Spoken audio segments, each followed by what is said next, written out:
Y magic തുടരുന്നു. ഇന്ന് നമ്മൾ സാധാരണ നമ്മൾ ഉപയോഗിക്കുന്ന മറ്റൊരു പ്രയോഗമാണ് ദാറ്റ്സ് വൈ എന്ന് ഉപയോഗിക്കുന്നത്. ഇത് എങ്ങനെ ഇംഗ്ലീഷിൽ ഉപയോഗിക്കാമെന്നുള്ള ഒരു ചെറിയ വീഡിയോ ആണ് നമ്മളിപ്പോൾ പറയാൻ പോകുന്നത്.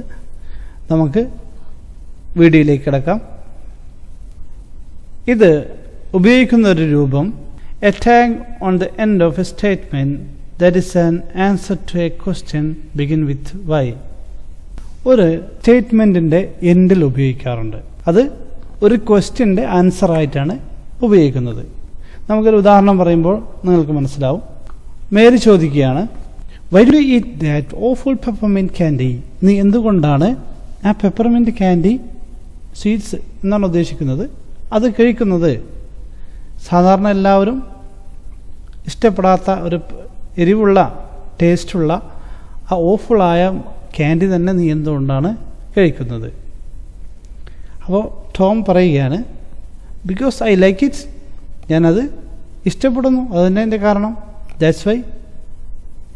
അപ്പോൾ ഇവിടെ ബിക്കോസ് ഐ ലൈക്ക് ഇറ്റ് എന്നതിൻ്റെ ഒരു സ്റ്റേറ്റ്മെൻറ്റിൻ്റെ ലാസ്റ്റ് ദാറ്റ്സ് വൈ, അതുകൊണ്ടാണ് ഞാൻ ആ പെപ്പർമെൻറ്റ് കഴിക്കുന്നത് എന്നുള്ള ചോദ്യത്തിൻ്റെ ഒരു ആൻസറായിട്ട് ദാറ്റ്സ് വൈ ഉപയോഗിക്കാറുണ്ട്.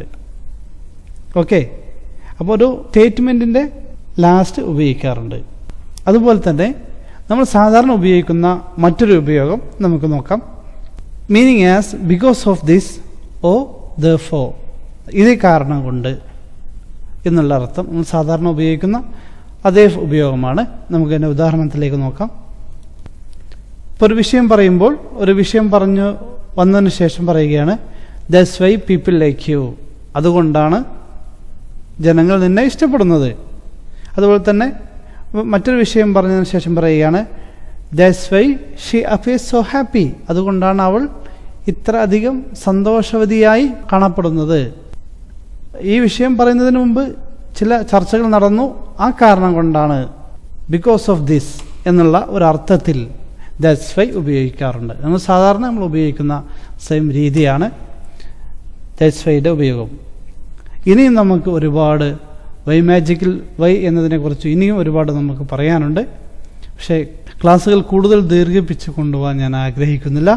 നമുക്കിനി ഓരോ അവസരങ്ങളിൽ നമുക്ക് വൈ എന്നതിനെക്കുറിച്ചുള്ള കൂടുതൽ ക്ലാസ്സുകൾ നമുക്ക് മനസ്സിലാക്കിയെടുക്കാം.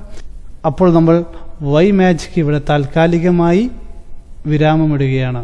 നിങ്ങൾ ഈ ക്ലാസ്സുകൾ ഇഷ്ടപ്പെട്ടാൽ ലൈക്ക് ചെയ്യണം, ഷെയർ ചെയ്യണം. അതുപോലെ ആദ്യമായി കാണുന്നവരാണെങ്കിൽ എൻ്റെ ചാനൽ സബ്സ്ക്രൈബ് ചെയ്യണമെന്ന് ഓർമ്മപ്പെടുത്തിക്കൊണ്ട് ഇനി നമുക്കൊരു മറ്റൊരു അധ്യായവുമായി വീണ്ടും കാണാം. അതുവരെ see you, bye.